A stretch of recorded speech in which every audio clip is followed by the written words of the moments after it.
செல்லும் பாதையில் சிலவற்றிலிருந்து வெளிவர ஒரே வழி அதில் இன்னும் ஆழமாக செல்வதே. தப்பிக்க நினைத்து நீ ஓடும் ஓட்டமே உன்னை இன்னும் தீவிரமாக அதில் சிக்க வைக்கும்.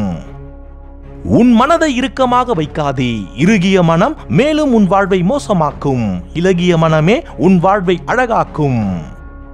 நீ எண்ணக்கூடிய எண்ணங்கள், உன் சராசரி சிந்தனைகள், உன் மனதின் அனுமதியோடு நீ செய்யும் செயல்கள், இவைகள் உன் வாழ்வை உயர்த்துகின்றனவா அல்லது கெடுக்கின்றனவா என்பதை நீயே சிந்தி.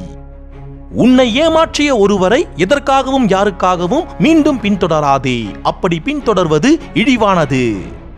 உன்னை அவமானப்படுத்த யாருக்கும் வாய்ப்பளிக்காதே.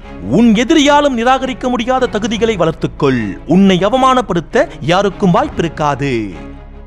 உன் குடும்ப பிரச்சனைகளை யாரிடமும் சொல்லாதே. பலர் எரியும் தீயில் எண்ணெயை ஊற்றவே நினைப்பார்கள்.